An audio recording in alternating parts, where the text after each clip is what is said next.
come here, be very careful of those cords. We're going to start in a moment. We're waiting for Ben. Okay. Hi, I'm Larry Schiller, voice of Backgammon. I'm here with Carol Joy Cole's wonderful Novi Michigan Summer Backgammon Championships, who has, we all have the great fortune for Carol to have brought us Art Benjamin, professor of mathematics at Harvey Mudd College in Claremont, California. He's been on the faculty for 30 years there.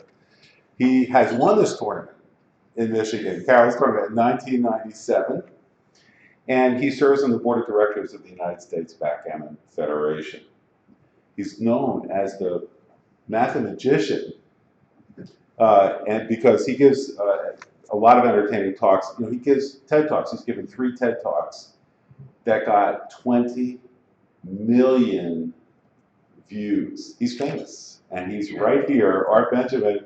He's going to give this very interesting, informative talk. This will help you crush your opponent over there.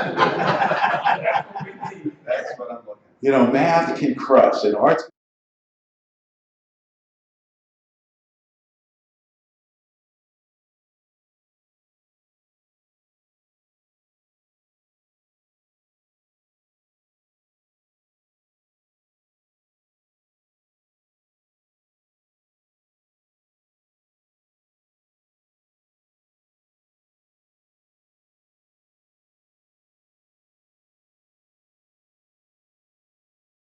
Surprises in here that you've never seen before. So unless you were here yesterday when we did when we did this the first time, but I appreciate.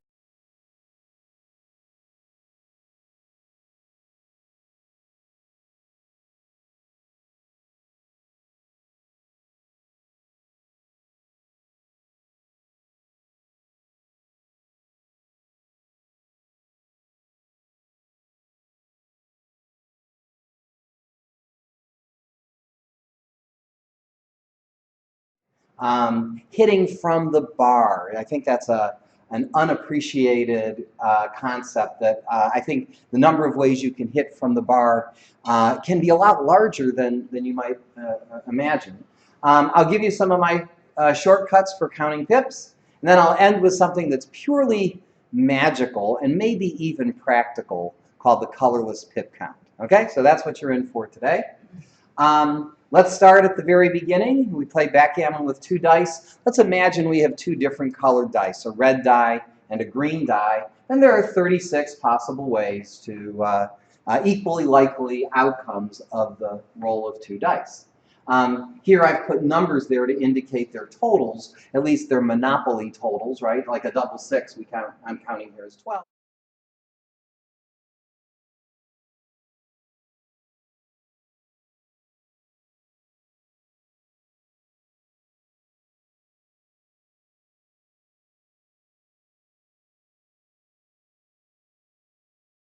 Right? But how do we, mathematically, how often should we dance? Well, let's see. If here, what black's on the bar, and if both dice are a 1, 3, or 6, then black's going to dance. So if the green die is a 1, 3, or 6, and if the red die is a 1, 3, or 6, that's represented by these 9 outcomes. 3 times 3, 3 squared. So the probability of dancing would be 9 out of 36, or 1 out of 4, or 25%, no matter how you like to represent it. In general, the number of ways to dance on an n-point board is n squared. Right? So the number of ways of dancing.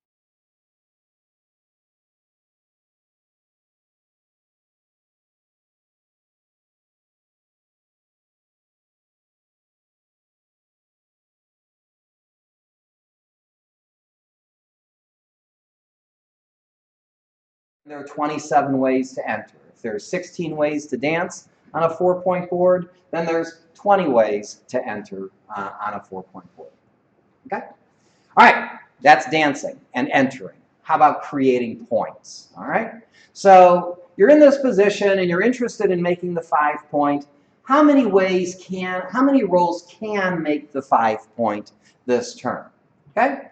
We have 4 direct attackers on that 5-point, right? We can make it with 1s, 3s, 5s, and 6s. So the answer is approximately, everyone, 4 squared, right? It's a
number that do have a 1 would be 36 minus 25, which is 11. So take your pick, whichever argument suits you best.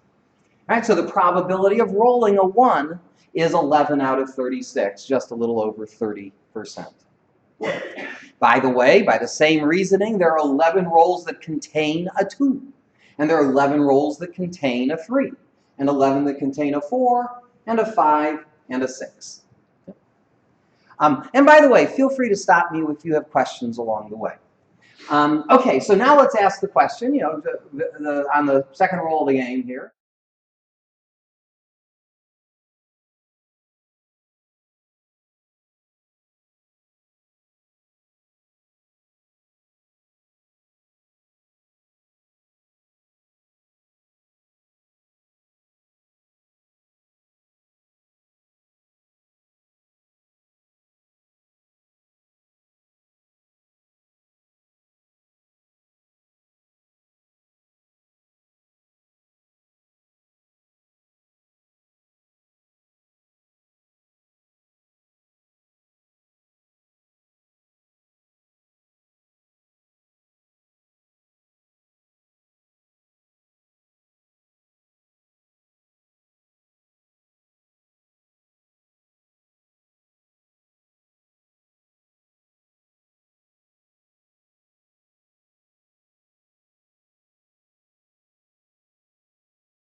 there's 23, and you get 23 for 24 and 25, right? For 2, 4, and 2, 5, there are 23 shots, and those are the only ways of getting 23 shots. So I'm going to say it again, 23 for 24 and 25. Everyone say it with me. 23 for 24 and 25. Okay. I'll bet if I quizzed you now, you'd get this whole table. You know, in just a couple minutes of explanation, you have this table. But if you don't want to, you know, if all this is more than you want to do, then just use the rule of 17. Add 17 to your pips. And except for that 6-3, which is tied for first, you're either going to be exactly right or you're going to be off by 1. In fact, you'll be high by 1. So when I say you're off by 1, you're got it exactly, or you're high by 1. So if you don't, you know, if you saw 24, you go, I don't know, I add 17 to that. 17 plus 6 is 23, and there were 20. Where was I? 24. Yeah, that would be right. But you knew that because 23 for 24 and 25. Okay, so just use the rule of 17, and you'll save yourself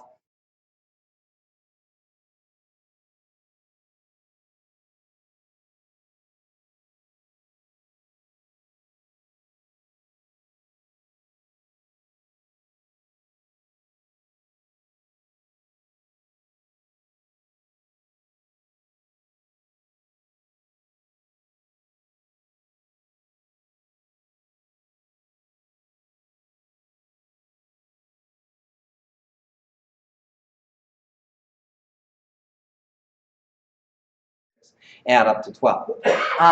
Then you probably at some point have noticed that there's one way to get a total of 2, 2 ways to get a total of 3, 3 ways to get a total of 4, then we got 4, 5, 6, there's 6 ways to roll a 7, and then it goes down, 5, 4, 3, 2, 1. Okay, so there's your table. Starting at 2, it grows 1, 2, 3, 4, 5, 6. And then down 5, 4, 3, 2, 1. Now, how do we exploit this pattern?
a handy method because we're going to use our hands for this one. Okay? So, if I asked you quickly, white's on the bar here, but black's got a blot in the outfield, and I say, how many shots for white? How many ways can white hit black? Now, white's going to have to enter with 4 numbers, right? 1s, 2s, 4s, and 5s. Black's blot can be hit with 2 numbers, 1s and 3s. And now I'm just going to ask you quickly, without thinking any further, how many shots do you think white has? 4, 8, 12, 16, or 20? All right? So everybody has to vote. How many vote for 4 shots altogether? Nobody. Good. How many say 8 shots? Okay? How many think 12 shots? How many think 16 shots? How about many think 20 shots? Nobody? Good. How many people don't like to raise their hands? Good. All right. So the answer is 16, and I'm going to show you how to get that almost instantly. Okay? So useful idea. Okay? And I'm just going to write the approximate answer nice and big. It's 2EH, where E is the number of entering numbers and H is the number of hitting numbers. So if white can enter from the bar with E open points, like in our last example, there were 4 open points to come in on. It was a 2-point board. So there were 4 open points, and can hit black's blot or blots with H different hitting numbers, okay, direct hitting numbers, like with 1s and 3s, that would be 2 ways. Then let S be the number of ways that white can hit black, then S is approximately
These are, you see this. This is a closed board. We all know, or ought to know, that there are 42. That's 42 pips. Right? More often, you see this, and that gives us 40 pips, and that's a nice round number, worth knowing, worth seeing. So that's 40 pips. Even if you see something that's just a little perturbed by that, you can change from that 40. This is one you should know, or I say I want you to know. 36. You got 18 on each row. 3 plus 4 plus 5 plus 6. So that's 36 there. There's a nice round 30 over here. Here's another more inner board count. This is 45 pips. 15 times 3. That's 6.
Are hands a mechanical device? So far, USBGF is considering outlawing hands, I'm told, as a mechanical device. But as long as I'm on the board, I'll defend that. I'm told Cook that never do that. That's right. Because I can't remember a camera. That's right. So anyway, so here we counted White's pips, and there's a total. So we hold the 82 on one hand. Now let's count Black's pips. You might look again. We have a closed board would be 42. These two checkers, added checkers on the 4 point, is 2 away from that. So I look at that and I see 42 plus 2 is 44, plus 5 is 49, plus 22 is 71. 42 plus 2, that's there, plus 5, that's straight 5, plus 22 is 71. So what was our count? We look at our hands, 82. And by the way, I was so excited. When I was at my last tournament. I think it was in Washington D.C. I'm watching Michi play. I'm standing behind Michi. He's looking at a position, and I see under the table he's got his hands like this. I was saying, yes, everyone's using it. Okay, so that's a handy rule, right? It's another one of those handy tips here. Okay, one last thing about pip counting, then I'll show you something really magical. What about counting checkers back deep in the your opponent's home board? You see 2 checkers on the 21 point and 1 checker on the 24 point. My recommendation is take all 3 of these, multiply it by 20, pretend they're on the 20 point, and then adjust. In other words, don't do this. I used to do this until I read an article by Jack Kassane. But this is 2 times, don't do this as 2 times 21 plus 24, because then you're adding 42, and then you're adding 24, and then you've made a math mistake. Instead, do 3 times 20, which is 60. It's easy to add 60. And then add 1 and 1 and 4. You can even do those separately if you want. All right, so there's 60 plus another 6. That's a much better way of getting 66 for those 3 checkers back there. Okay, put that into your play right away. So here, White's overall count, here I'll count it quickly. I see this 11 times 3 is 33, plus 6 is 39, plus 16 is 55, plus 26 is 81. Add to that a whole 60, that's 141, plus 1 plus 1 plus 4, that's another 6, is 147. How do I hold on to 147? I only have 2 hands. Luckily, you'll remember the 100. If you can't tell the difference between 47 and 147 or 247, then you have to talk to me later. So 147. So you remember the 1, that's in your head. You put 4 on one hand, you put 7 on the other, and now you've got the 47, 147. Let's quickly count Black's pips. I do this as 6 plus 5 plus 2 is 13. I see a 6, a 5, and a 2. That's 13. Adding small numbers here, then I double that to get 26. Plus 24, that's 50. Plus 11 is 61. With 39, add 40 and subtract 1. That's always the best way of adding 39. 61 plus 39 is 100. Plus 2 in the backfield, that's 2 times 20 is 40. Plus the adjustment is 2. So I've got 142. What was the original pip count? We've all forgotten it by now, except you have the 4, 7 on your fingers. And then you go, it was 174. Well, just be consistent. I tend to put the tens digit on my right hand and the ones digit on my left hand, but you really could go whatever works for you. Okay? There's a certain amount of sense to doing it the other way because we read numbers from left to right. Maybe you should do it from left to right. But, I've been stuck with this way for 30 years now, so I'm not going to change that for me. But you should do it as natural for you. Okay, so White has 147, Black has 142, so White trails by 5 pips. Why would you want to know this? This isn't a race, but you might say, oh, maybe you just rolled double 6s, and you want to see where you stand in the race to decide whether you want to be breaking contact or staying back, right? So knowing the race can be important even in non-racing situations. For more details on cluster counting, Jack Kassane, the late great Jack Kassane, wrote an excellent article that appeared in the Chicago Point in 1992. You can find it by Googling Jack Kassane cluster counting. You'll get right to the article. It's on the Backgammon Galore website. There's the link if you want it. It's got even more tips that I didn't mention here. It's really, really great. It has stood the test of time.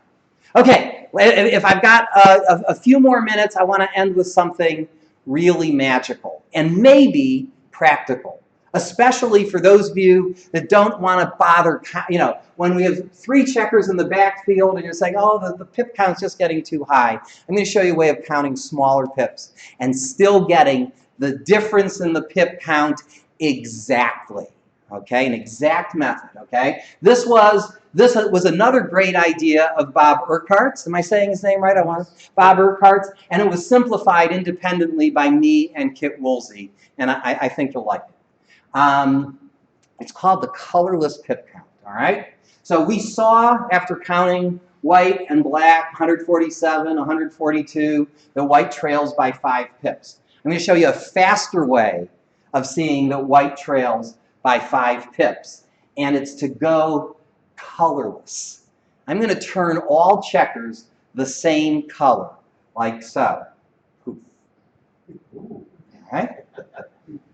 Believe it or not, no matter which 15 checkers are white and which 15 checkers are black, no matter how you color them, white is going to trail by 5 pips. That sounds impossible, doesn't it? All right, so here's what we do. So you're white, okay? So you're white, you're on this side of the board. Count the race, not for your 15 pips, but for the 15 closest checkers. Not your 15 checkers, the closest 15 checkers, okay? So here, the closest, I got, let's see, 10 in here, 2 here, 3 here. There's the 15th checker. All right, so just count the race for those 15 checkers. That's easy because, they're all small numbers, and they're nicely clustered, right? I've got 36 plus 11 is 47, plus 16 is 63, plus 36, don't call that 39 because it's a 12 point, not the 13 point.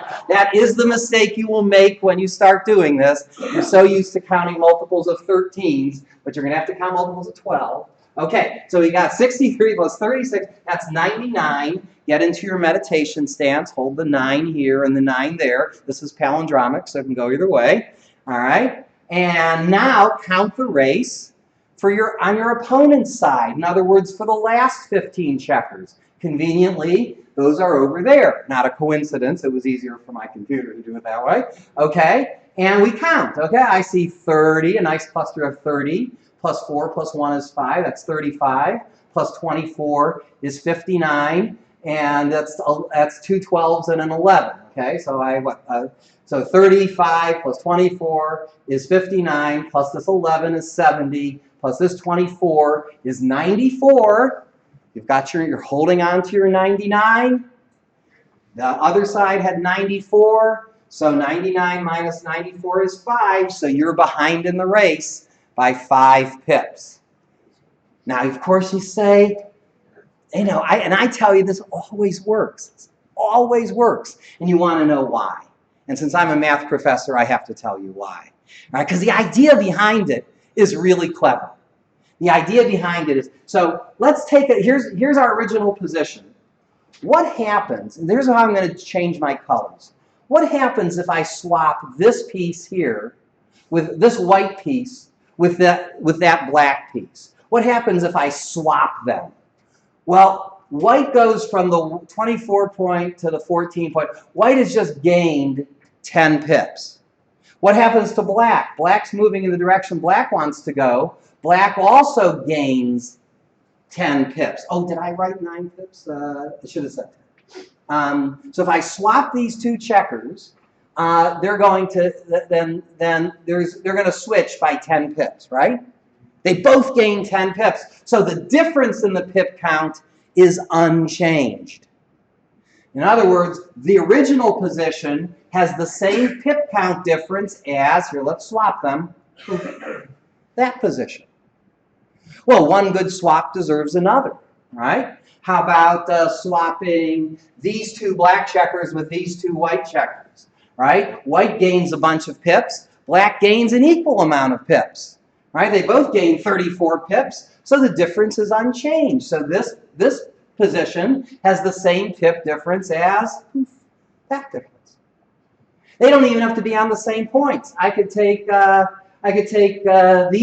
this group of 3 and that group of 3, right? White is gaining 1. If these 3 checkers go from here to there, white's gaining 1 plus 1 plus 2, 4 pips. And if black's checkers are going here, here, and there, black is also gaining 4 pips, right? So the difference is unchanged.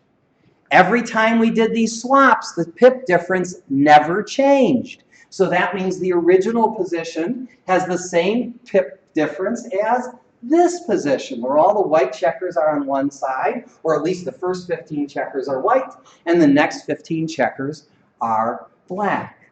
So since the pip difference never changed, this has the same pip difference as the original. Here, let's go back to the original. Watch, none of the checkers move, they just change colors. And that's magic, isn't it? I think so. What are checkers on the bar? Okay, so checkers on the, thank you for that. So checkers on the bar, if you've borne off checkers, those count on your side. So if white is taking checkers off, those count as zeros.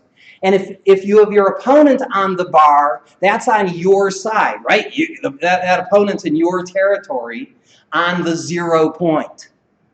Right? So that counts as one of the 15 checkers on your side. So you get to count zeros, which is the best number for counting, with the checkers you've taken off, as well as checkers your opponent's on the bar. Those all count as your zeros.